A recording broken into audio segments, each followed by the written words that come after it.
Sally, you are I don't even like to call you a cancer survivor. You're a cancer warrior 3 times. Thank you so much. 3 times you have survived cancer. What would you tell a woman or a man really who is watching this morning, and for them they feel that they have reached the end, they have given up, they've lost all hope? What would you tell such a person? First, I would like to say that when we wake up each day, God gives us 24 hours. 8 hours to work, 8 hours to sleep, and what do you do with the other 8? So I chose the other 8 to share my story and inspire people. Most of the times, people hear about cancer, it is a death sentence. But you die the moment you stop believing. Mm-hmm. You start dying from your mind. So what, at the end of the day, is your positive attitude that will heal you. Because, and another thing is that a lot of people wait for pain to go to the doctor. One thing I would like to say is that cancer has no pain at all. For example, when I was first diagnosed with cervical cancer, it was in stage 2, and I did not have any symptom, not even one. It was just as a screening awareness that was being done, so I decided, let me also do the screening. And I was found to be having cervical cancer stage 2. Again, for colon, I wasn't having anything, a little bloating, a little constipation, but it wasn't serious. And again, it was stage 2. So Sally, how 3 times, and how were you financially keeping up with your treatments? Because you can imagine the other women in rural areas who may not have the sort of monetary muscles to sort of go to hospital. True. So for you, please touch on that, talk on that. I must say that I was privileged because that time I had a job. So my employer had a very good insurance cover. So it paid for all the hospital bills that I was going through. Otherwise, if it wasn't for my employer, I would be dead by now. Mm-hmm. To be honest, I would be dead. Because even for the screening, when I went for it, it was like the organization organized for that screening. So I'm imagining that if it's now that I don't have a job, I don't know what would happen. Did you find support groups for women?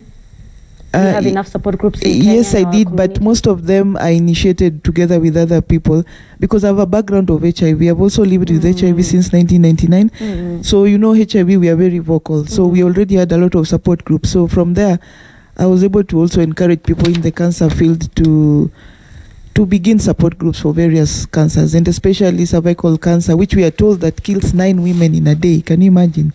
9 women. So women, let's not wait for pain. Okay. Let's take action. All right. Let's talk to the women who are dealing with children. Allow me to start with Sylvia. Sylvia is right down here. Sylvia, a mother of 3. Yes. A mother of 3, and you told us you deal with children, especially children living with disability. Yes. Why? Why did you decide that? What's the inspiration behind it? I have raised, out of my 3 children, one has autism, the other one has ADHD. And it was like being put in the forest and being told, we meet you on the other side, and you have no idea, first of all, what this diagnosis is all about. And the other challenge with the diagnosis is that our children are nonverbal most of the times. And 80% of the women are divorcees like myself, or your man just walks out. So it becomes your thing. You're the problem. You are the one who brought this into the family. So the woman is always the one who's at fault. I watched my child go through pain of he's in pain. I can't figure out what it is. He wants something. I had to learn to read his body language when he points at something. So it was not an easy task. Our healthcare system does not support. My child needs therapy 3 times a day. I mean, a week. I can only afford 1. I have 2 of them. So you have to prioritize, who do I focus on first? That's the life of, that's our life. Schools take them saying they can handle it. But when you're there, you're told employ your own secondary person to take care of the child. So special schools are not even equipped to take care of our special schools. Government ones are not equipped to take care of special needs. And this is the neurodiverse community.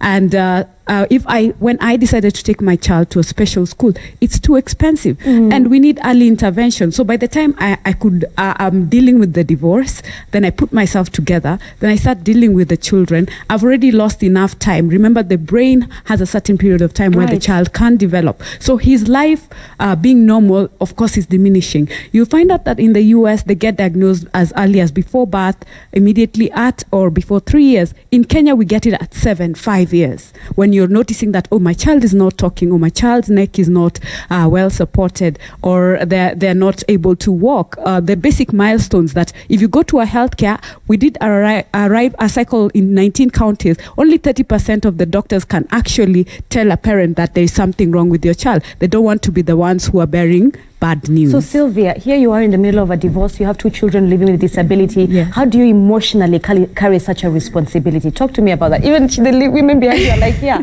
How do you emotionally carry such a responsibility, being a mother, and then here you are in the middle of a divorce, yet you know this is not your fault, but your child is looking up to you. How do you emotionally carry that? First is depression. That's the story. We all go through depression because it takes a long time to first accept. You blame yourself. Everyone is blaming you. Before you can first accept this is happening, accept your child the way they are, then fight the system. It wasn't easy. The only thing I think that was encouraging for me was I'm the only thing they have right now. It is me, nothing else. So what was encouraging you? Me, like I have to live for them. I'm a go-getter. I don't give up. I just don't give up. I had gone through depression before. I had tried committing suicide before in my marriage. So I recognized it when it came, and I wanted to know the purpose as to why God gave me these children, because I know it's not my fault, and there has to be a reason behind it, and that's how I found my purpose. Are there support groups in this journey that you are going through? Did you find support groups? No, I was working it alone. Most of the times you are alone until you now get and go out to find it. So that's why we are being vocal about it, so that other parents know you're not alone. It's not a curse, because that's the first thing you're told. What did you do? What did your family do? This must be a curse. Go back and find out. Even in the hospital, when they're doing the genetics, they ask you who in your family. Of course, immediately you say that, you're already causing a strain in the marriage, because it becomes a blame game. It moves to from a health issue to a cultural issue. Yes. My goodness. Let me also speak to Julia. Julia, you told us that you specifically work with women who have lost children. Yes. Women and men who have lost children. Or is it specifically women only? What I usually do, I also counsel the men also, because when couples are married, the man also feel depressed also, because he's also lost a child. So what I usually do, when I lost my own child, my husband also was going through the pain I was going through. So I was not alone. He was also going through the pain and the hurt. So we were all together, like, we sit together, we discuss about it. So also men hurt, and people don't know that. People always think it's about the lady, but also men are also hurting about it. When you counsel the men, do they open up? Yeah, they do. They do. Others do. I usually sometimes go with my husband, so they usually talk. Others, men are so hard to open up. So, but others do. Others do open up, and we share our stories. And the more you share your experience, they open up. So, for a woman who is watching you right now and has lost her child, what does that healing process look like? It's painful. It's a process. You have to go through it. But one thing, you really have to accept what you're going through, because the pain is real. Losing a child, I usually tell people it's a miracle to even give birth to a child. Giving birth is a miracle. So I usually tell people, please don't give up. Don't give up. And the pain will be over, and you'll have many children. When you tell somebody that you'll have a child and you've gone through that, indeed you'll have a child.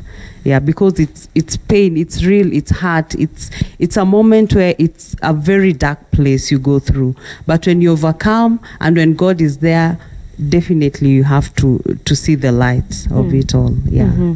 Yes. All right, let me now talk to Jackie. Jackie, you're in a very unique industry. I think it's the only one that I'm seeing in the category environment, eco-green. Yes. And for you want to encourage the contribution to making sure that Kenya is an eco-friendly community. Do you feel as Kenyans, we are paying enough attention to our environment? And why did you choose this as a sector to go into?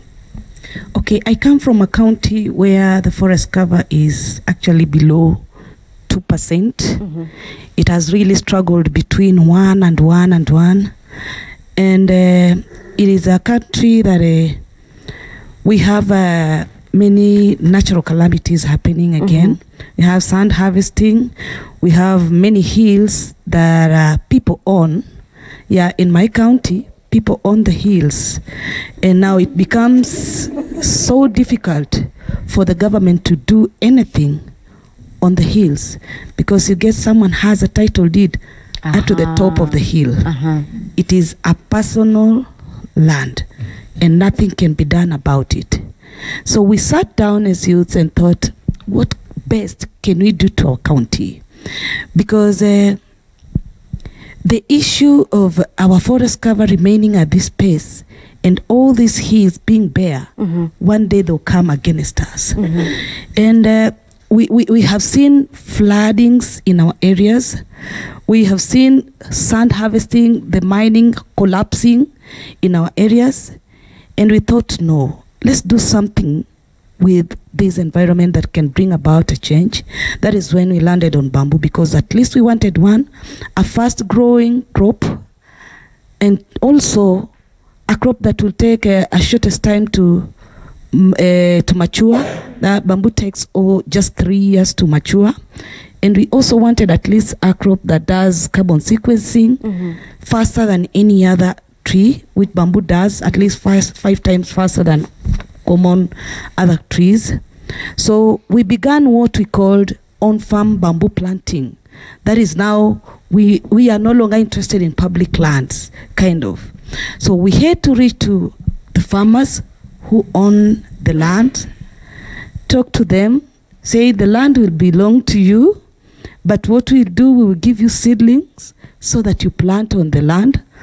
And as long as those seedlings grows, they are yours. So they are not ours. Do you think Kenyans are paying enough attention to our environment? We began last year, 2019, on a drought. We ended it with floods. This year we began with a locust invasion. I mean, just the environmental climate part of it. Do you think Kenyans are paying attention to the environment? The reason I ask this, I'm not sure you guys see those people who finish drinking or eating something, they just throw something out of their matatu or car, and then tomorrow we complain to the government. So are Kenyans paying attention to the environment? Actually, we are concentrated so much in the office work that we leave vitu kwa ground pending. Yeah, many a times I usually tell my fellow environmentalists that vitu kwa ground is different. It's not what we talk in the offices and all that. Go visit that woman, you realize that what he has to tell you about his land and this is so different. Yeah, we get that like when we started planting, people were skeptical with their land. They wouldn't want to give it because they thought now the government is using another way of taking away this land. So we had to convince them. Now, after planting these bamboos, what next? People want cash in their pockets. Yeah? So we thought of, now, after planting bamboos, we started teaching them on how to use bamboo, to turn bamboo into wood, to turn bamboo into food, to turn bamboo into weaving, turn it into fuel, firewood, turn it into weaves. Yes. Weaving? Yes. Please clarify that for us. Yes. Basket weaving. Okay, ningesema hawa wili wanatu stress. A machine that makes ugali, bamboo weaves. Yes. Okay, continue. In fact, fine weaving that when you look at it, you wouldn't know that this is bamboo. Bamboo actually is one tree that I call it a gift from God. It's magical. So how can we women tap into that? Now tell us. Okay, in the weaving sector, we have women in the weaving sector, we have women in the furniture making, and we have women in the construction and it's making using money. Bamboo. We can make even your studio using bamboo. You just make a bamboo studio. Ladies, mumesikia? Pale mta invest. So that when we're having a breakfast show like this, we are seated on bamboo seats and enjoying everything about it. Bamboo cups, we drink our tea from the cups, our plates, our cutleries, all that. Wow. We can still make it using bamboo minus touching on our trees. All right. We can make good charcoal out of bamboo. Actually, our forest cover is going low. One thing I wonder, one day if Museveni will wake up and close the border, where will Kenya get charcoal from? Nowhere. But if Kenya is to concentrate on planting bamboo, at least within 3 years, our forest cover will be high. We can turn this bamboo into charcoal. We can turn them into smokeless briquettes, and that can serve us for a long time. We can turn them into straws. I see the government wanted to ban the plastic straws, yet we have too much bamboos and tapped on. I only use branches to make the straws, not the stem. Okay, wow. Yeah. Toothpick. Why should we import toothpick from China? When actually a whole stem of bamboo, we usually say there is no loss. I'm sorry, we're importing our toothpicks from China. Yeah. Ukikata ikianguka mbaya, geuza ikue toothpick. Our matchboxes, I see vibiriti made from China. Dear Jesus. When we have too many bamboos, we don't know what to use to do them. Jackie Sawa. Yeah. Let's talk to Mary. Mary, you're in sports, which is, and you're the only one that I'm seeing here. Where are the women in sports? What is happening? I must say that there are so many women in sports. Maybe they have not been invited, but I'm here to represent them. Okay. I like that. So here's the thing. Mary, you are not only in a unique sector, sports, but what you do with the sports is helping young people in drugs. Yeah. How is that going? First of all, I must mention that I work with Kenya Prisons. I'm a prison officer. Wow. Mm-hmm. And that is what inspired me to go into addressing drug and substance abuse. Personally, I have a close relative who is in prison, incarcerated. He's not working there. He's a prisoner. Oh, he's not working there. Yeah. Okay. Okay, he is working as a prisoner. So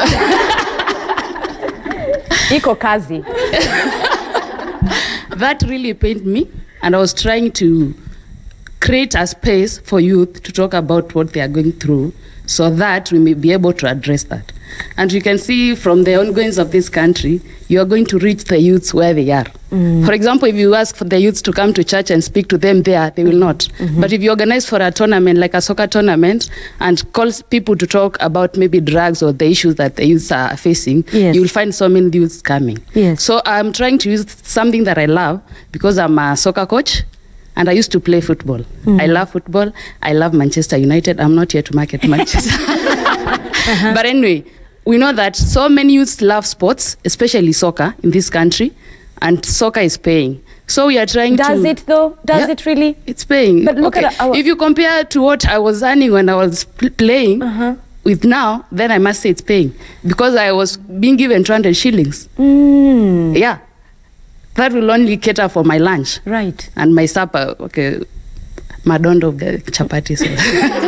So I must say it's paying, but you can see the future of this of sports in this country, because you have girls who are playing professionally in US. Here's the thing, so I must say it's something big. Here's the thing, Mary. If you're CS of sports today, what would you do? First of all, I must say there's a gap in sports, because we are just focusing on the higher clubs. We are not focusing on the child, because I believe if we can develop a child as young as 13 years, then when you get there, we'll have people playing professionally. But we are just focusing on Gor Mahia, AFC, and we are not asking ourselves, where did this player come from? So that's why I'm focusing on children, because I work with children aged 9 to 18 years. That is under 15, under 13, under 15, and under 18. Because I believe that if we develop that child, then we'll not ask ourselves, where is Gor Mahia, where is FC, and all that. Is that helping keep the children from the streets and from drugs? Of course.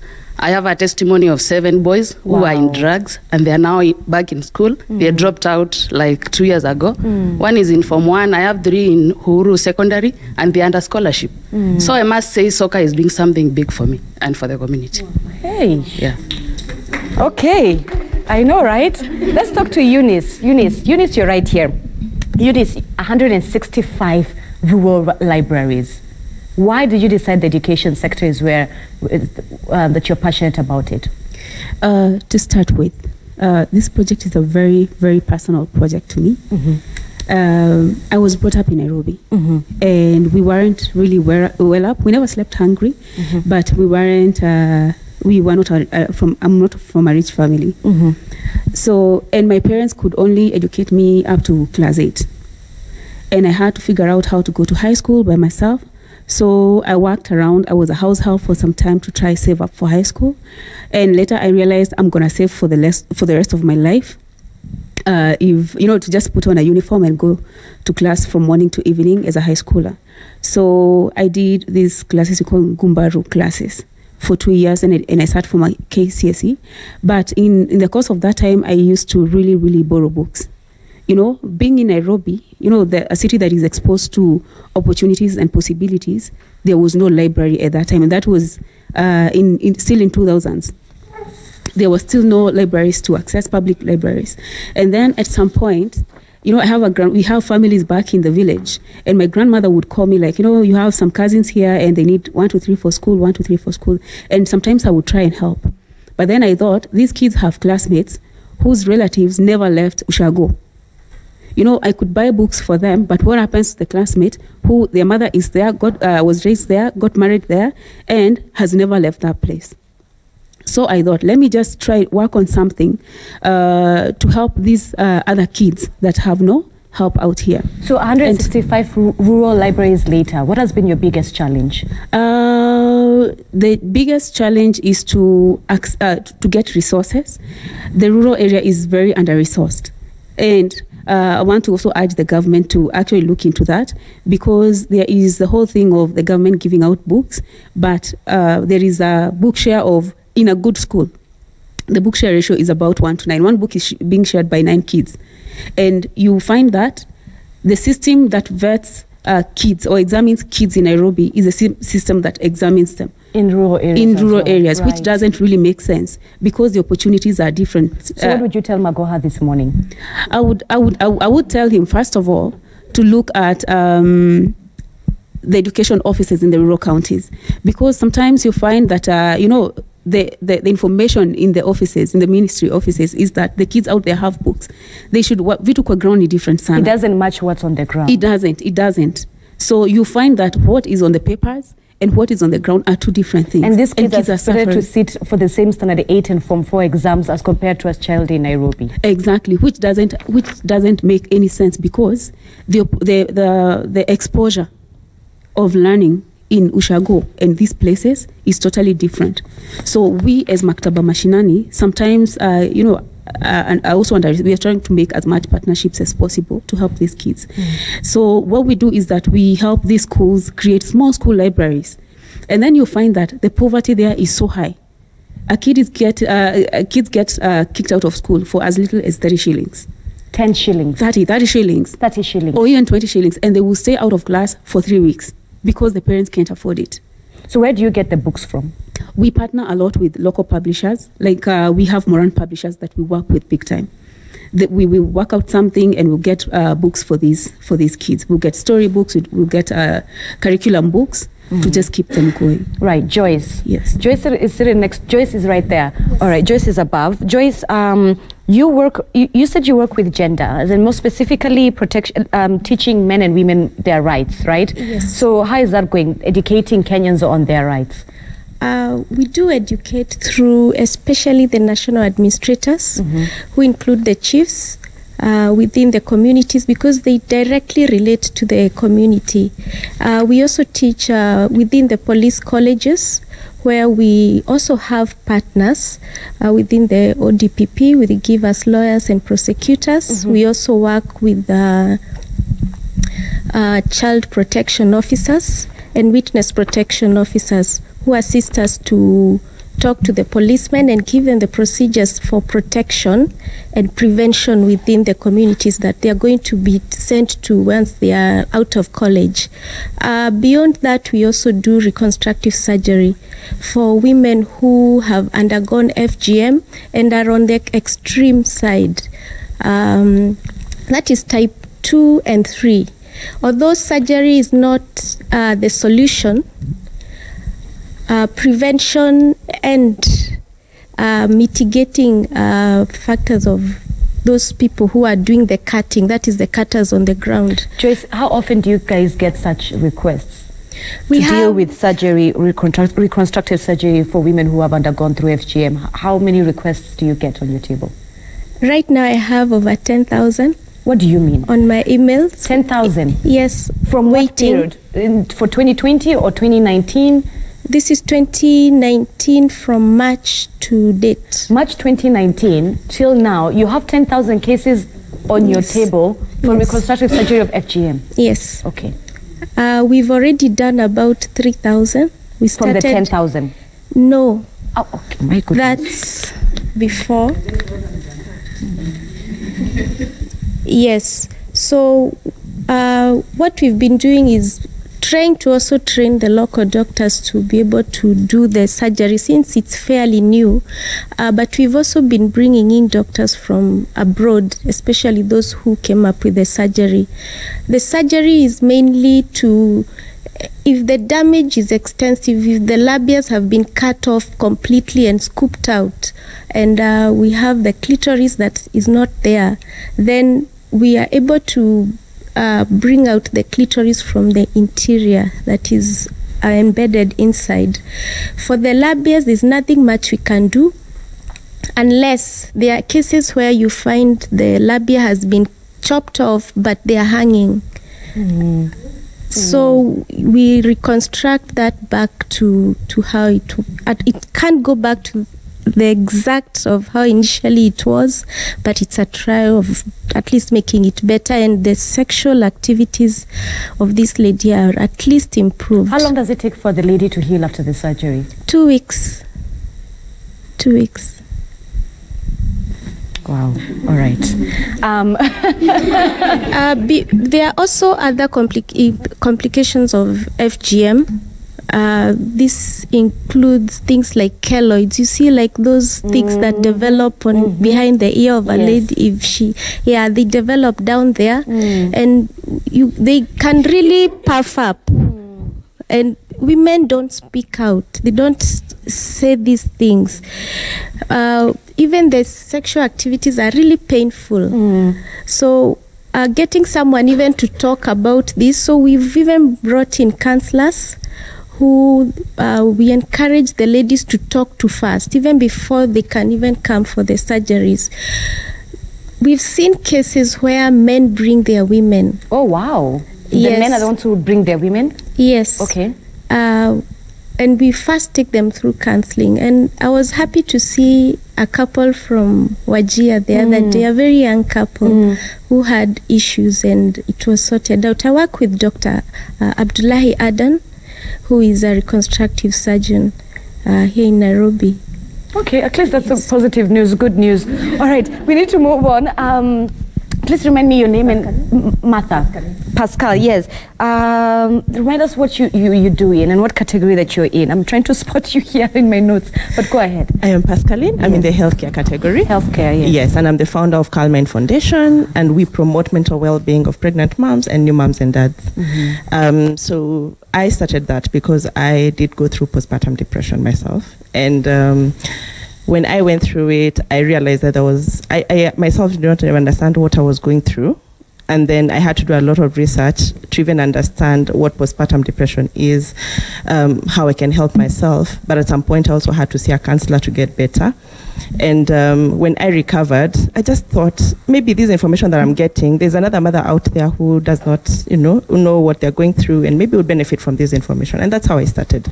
I just opened social media platforms and I started sharing the information that I was getting on what postpartum depression is, what anxiety for moms look like, what post-traumatic stress disorder for moms look like, and the signs and symptoms, and all that information.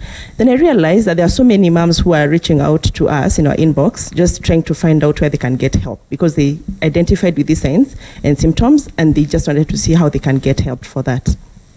And at that time, I was just doing more of awareness. I did not have like an organization. So I realized I didn't have the networks on where to send them. And that's how Calmine Foundation was formed. So how do you